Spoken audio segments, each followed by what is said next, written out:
समणों का संग श्रवण संग। समता में रहने वाले समणों का, समता में विश्वास करने वाले समणों का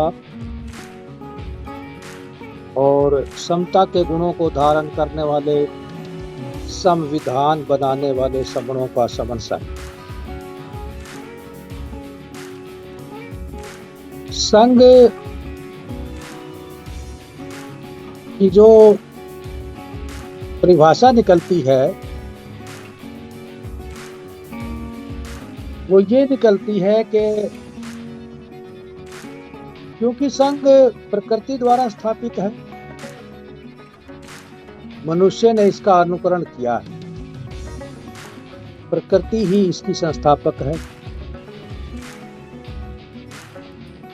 तो एक समान प्राकृतिक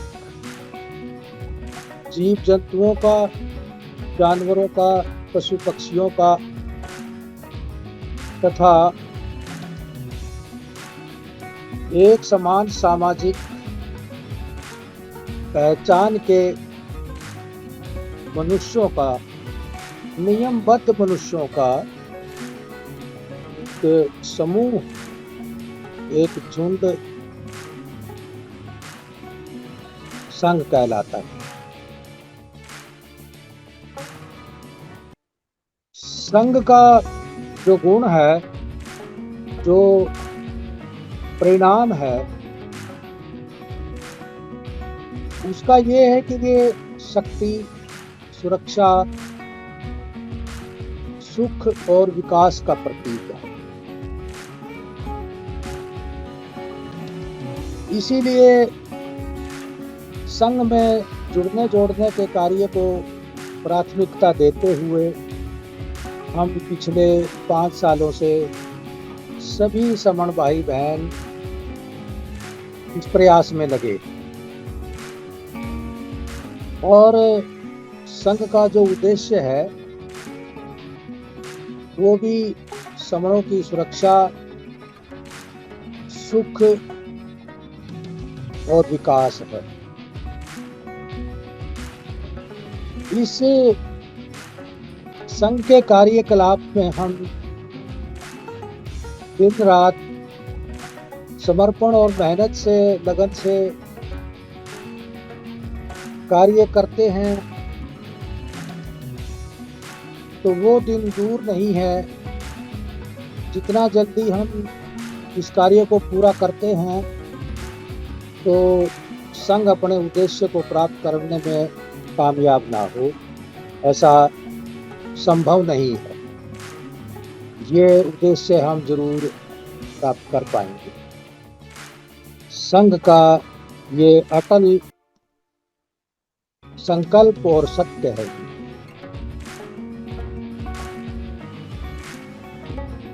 संघ का कार्य 5 मई 2021 से जैसे शुरू हुआ और संघ में रोजाना 8 से 10:30 बजे तक जूम मीटिंगों के माध्यम से, साप्ताहिक सन्निपात बाहुल के माध्यम से,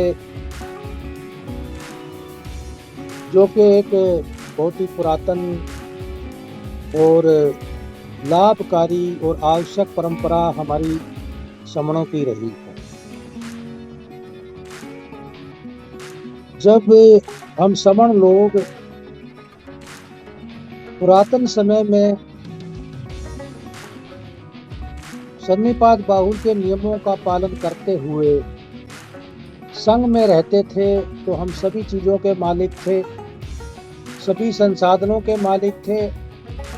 राजा थे, डॉक्टर, इंजीनियर, वकील, सब कुछ हम ही थे, सेनापति आदि आदि। और जब तक हमारी जो समण पहचान थी उसको ग्रहण करते हुए संघ में रहे, हम सुखी थे, सुरक्षित थे और विकसित थे। हमारी जो समण सभ्यता थी वो संसार की सर्वोत्तम सभ्यता थी, विकसित सभ्यता, पुरातन सभ्यता। और उसी सभ्यता के आधार पर हम विश्व गुरु भी रहे। हमारी संस्कृति महान थी। लेकिन जैसे जैसे समय बीतता गया, हमने सन्निपात बाहुल के नियमों का पालन करना धीरे धीरे छोड़ा। संघ के प्रति हम लापरवाह हुए और संघ से जैसे जैसे विमुख होते चले, बिखरते चले गए। बिखरते इस प्रकार रहे कि हम जो कार्य करते थे भिन्न भिन्न योग्यताओं और अक्षमताओं के आधार पर, उन्हीं कार्यों के नाम पर, उन्हीं पेशों के नाम पर हमारी पहचान स्थापित हो गई। और अभ्यास कर कर के हमने और कुछ जो विषमतावादी लोग, जिनको हम बमन के नाम से उसी समय से जानते हैं, उसी समय से पहचानते हैं, पुकारते हैं, जब से वो बाहर के देशों से हमारे जम्बू द्वीप में आए।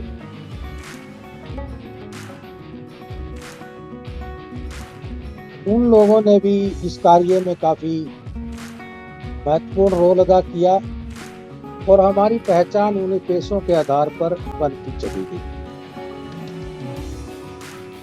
हम जैसे जैसे उन पेशों के आधार पर जातियों में बटो कमजोर होते चले गए और अप्राकृतिक वैज्ञानिक व्यवस्था, चार वर्णों की जो व्यवस्था थी, उसमें बट गए। और इस बिखराव का जो परिणाम निकला वो इतना घातक निकला, इतने हम कमजोर हो गए कि हमारी शिक्षा बंद हो गई, संपत्ति रखना बंद हो गया, सभी तरह के जो अधिकार थे वो समाप्त कर दिए गए। इवन हमें मानव समझना भी बंद हो गया। उन लोगों का, समतावादी लोगों का वर्चस्व इतना बढ़ा क्योंकि वो संघ में आते चले गए और हम बिखरते चले गए। वो ताकतवर बनते चले गए, हम कमजोर होते चले गए।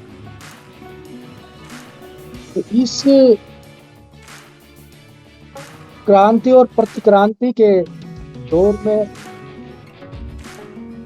तो भिन्न भिन्न सभ्यताओं, संस्कृतियों, सभ्यता और सेक्टर और ग्रुप आदि के इस संघर्ष में, प्रतिक्रांति के क्रम में हम लोग इतने प्रताड़ित हुए, इतने हम दुखी हुए कि जानवरों से भी बदतर जीवन हमारा पिछले 500, 700, 800, 1000 सालों में रहा।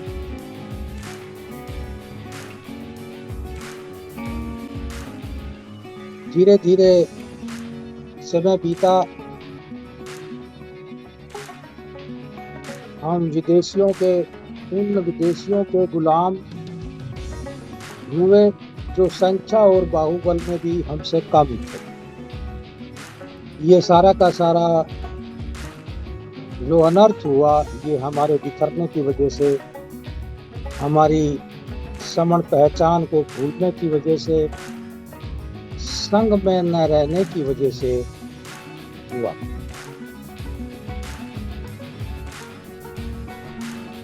अंग्रेजी शासकों द्वारा शिक्षा के दरवाजे हमारे लिए खुले। हमने शिक्षा प्राप्त करने के क्रम में देखा कि हमारे महासमण महामानव ज्योतिबा फुले, ई रामास्वामी पेरियार, डॉक्टर बाबा साहब अम्बेडकर, इन सब ने सामाजिक परिवर्तन की दिशा में, समाज कल्याण की दिशा में, समणों के उद्धार की दिशा में इतना कार्य किया, जिनमें मुख्य तौर पर हम बाबा साहब का नाम ले सकते हैं।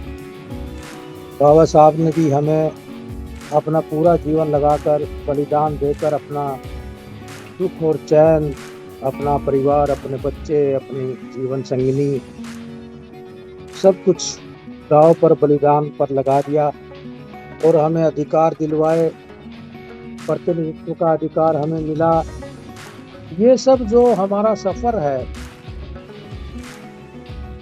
इन 1200 सालों में जो तय हमने किया, और ये क्रांति का जो दौर 18वीं शताब्दी के बाद जो हमारा शुरू हुआ था,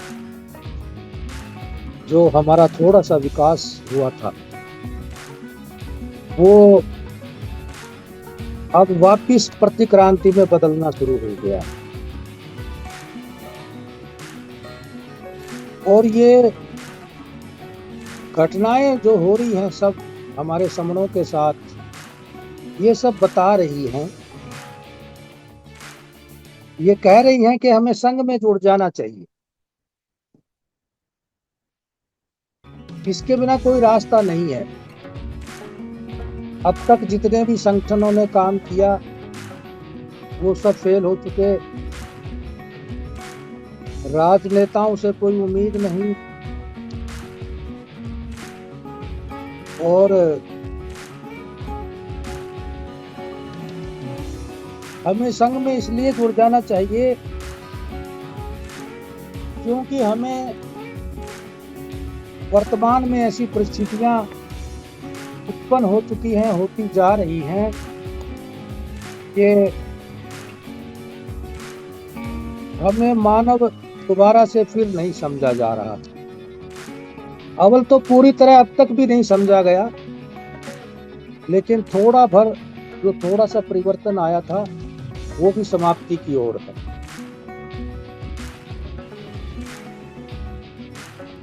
सम्मान से जीने का जो मार्ग बाबा साहब हमें बताकर गए, संघ से हमने सीखा, जो पुरातन समय में संघ में रहते हुए हम जीते थे, वो दूर की बात हो गई है।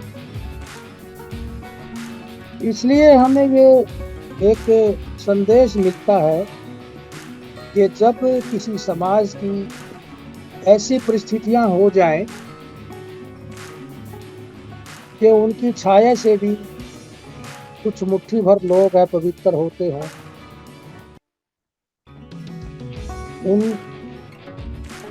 उस समाज के पीछे झाड़ू बन जाए, गले में हांडी टंग जाए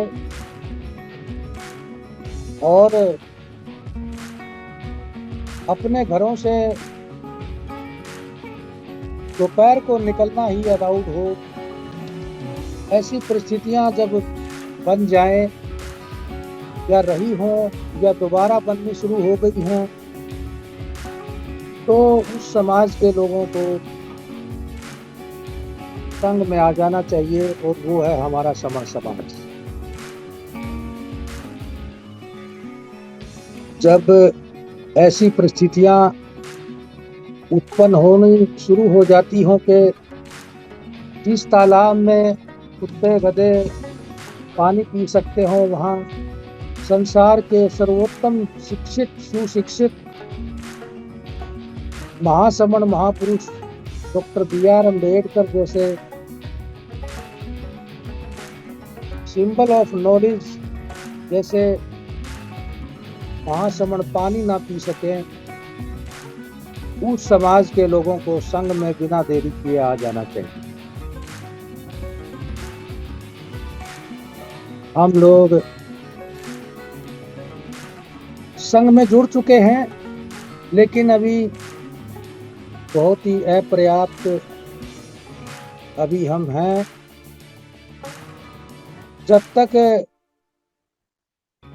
सभी समण कम से कम 120 करोड़ लोगों में से अगर 51 करोड़ समण जुड़ जाएंगे तभी समण संघ की उद्देश्य की प्राप्ति हो पाएगी।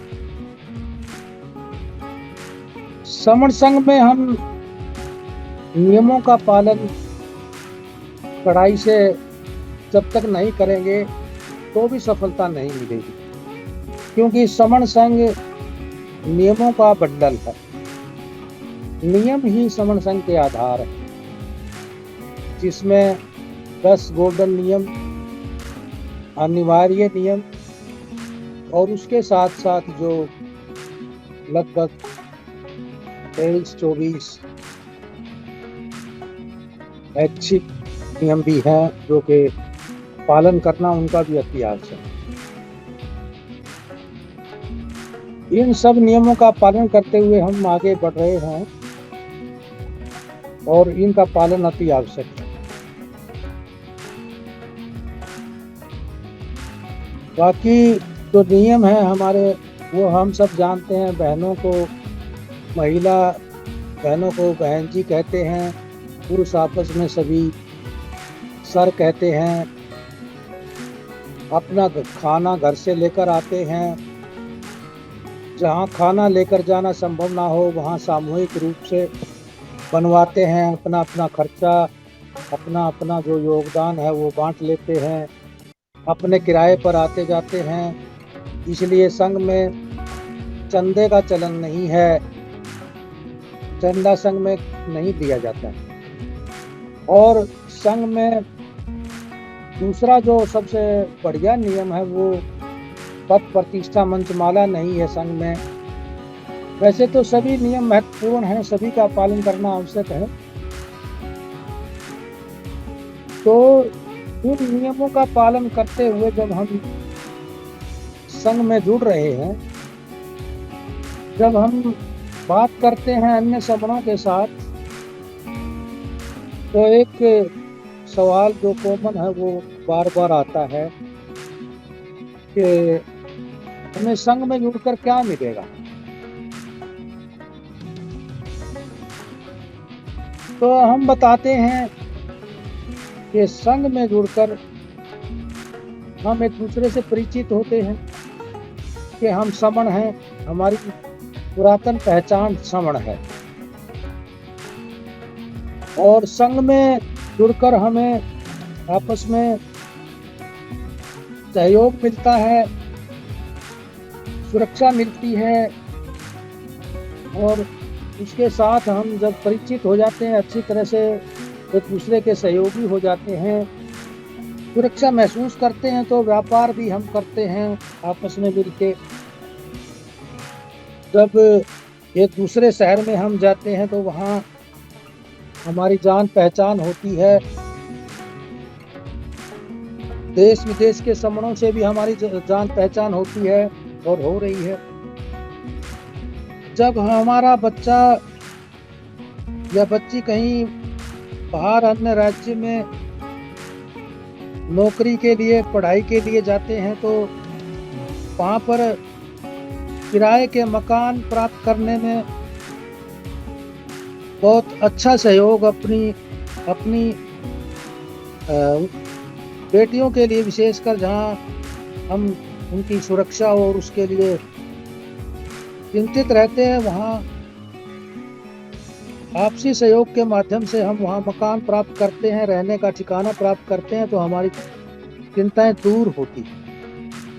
और इसी तरह से हमारी मित्रताएं आपस में हो जाती हैं, और वो मित्रताएं फिर धीरे धीरे प्रगाढ़ता में बढ़ते हुए रिश्तेदारी में भी तब्दील हो जाती है। आपस में जब हम मिलकर चलते हैं, एक दूसरे के साथ सहयोग से चलते हैं, तो हमें जो है खर्चा भी कम होता है उसमें। और जब कोई विपत्ति या आपातकाल आता है तो हमें तुरंत मदद मिलती है। लेकिन उसमें एक क्रम ये है कि जो संघ से जुड़ जाते हैं, संघ में पहले आते हैं, तो पहले मदद उनको मिलती है। जो संघ में अभी तक नहीं आए हैं तो उनको मदद बाद में मिलेगी। इसलिए ये संघ में आने का जो फायदा है वो पहले जुड़ने वालों को जल्दी होता है, अधिक होता है, और न जुड़ने वालों को देरी से उसका लाभ मिलता है। हानि संघ में जुड़ने की कोई नहीं है, बस ये है कि मदद जो है वो लेट मिलती है। तो इस प्रकार से हमने जाना कि बच्चों की पढ़ाई लिखाई में सहयोग मिलता है, बच्चों के स्कूल यूनिवर्सिटी में दाखिले में, उनके रहने में सहयोग मिलता है, और आपस में जब हम बातचीत करते हैं तो मिलते जुलते हैं तो नई नई जानकारी एक दूसरे के साथ शेयर करते हैं। और महिलाओं को, हमारी महिला शक्ति को, बहनों को घर बैठे बैठे सारे देश की, विदेशों की महिलाओं से आपस में परिचय होता है, और न जाने कितनी तरह की आपस में मदद मिलती है। तो इस प्रकार से ये संघ में जुड़ने और जोड़ने का जो हमारा कार्य है, ये बहुत ही लाभकारी कार्य है, और ये अचूक है। इससे जो संघ में जो जुड़ गया, जो समण संघ में आ गया, वो यूं समझो कि अपने आप को गौरवान्वित महसूस करता है। और अब तक हम जो हमारी न जाने कितनी तरह की पहचान थी, इस तरह की पहचान जिनको बताते हुए हम जो है संकोच करते थे, शर्माते थे, हीन भावना से ग्रस्त रहते थे, बताने में डरते थे, वो पहचान है हमारी शूद्र की पहचान, नीच की पहचान, कबीन की पहचान, हरिजन की पहचान, दलित की पहचान, असुर, राक्षस, न जाने कितने तरह की पहचानें अभी तक हमसे चिपका दी गई। उसके अलावा जो जातियों के नाम है वो हम सभी जानते हैं, वो पहचाने। उसके बाद हमारी संवैधानिक पहचान बनी SC, ST, OBC। ये सब पहचाने बताते हुए हम एक हीन भावना से ग्रस्त रहते थे। अब जब हमें पता चला कि हमारी जो पहचान है वो एक गौरवशाली पहचान थी, इसको हम भूल गए थे। यद्यपि वो समाप्त नहीं हुई थी, लेकिन हम भूल गए थे। अब वो दोबारा से हमें याद आ गई है। हम समण थे, हम समण हैं, और मृत्यु के बाद भी समण रहेंगे। इसलिए हमें रात दिन रटते रहना है कि मैं समण हूँ, हम सब समण हैं, मैं समण हूँ, हम समण हैं, हमें समण होने पे गर्व है, और हम सब समण जुड़ेंगे, बचेंगे। क्योंकि जुड़ेंगे तो ही बचेंगे, वरना बचेंगे नहीं। ऐसी परिस्थितियां आज हमारे सामने साफ तौर पे संकेत दे रही, जो घटनाएं हो रही है देश में। तो जुड़ेंगे तो बचेंगे, और बचेंगे तो जीतेंगे। यदि बचेंगे ही नहीं तो जीतेंगे कहाँ से? इसलिए जुड़ेंगे तो बचेंगे, और बचेंगे तो जीतेंगे। जितना जल्दी जुड़ेंगे उतना जल्दी जीतेंगे। आज जुड़ेंगे तो आज जीतेंगे, देरी से जुड़ेंगे तो देरी से जीतेंगे। इन्हीं शब्दों के साथ मैं अपनी वाणी को विराम देना चाहूंगा। यदि मुझसे कोई त्रुटिपूर्ण बात निकल गई हो तो संग मुझे माफ करे, माफ करे संघ नमामि।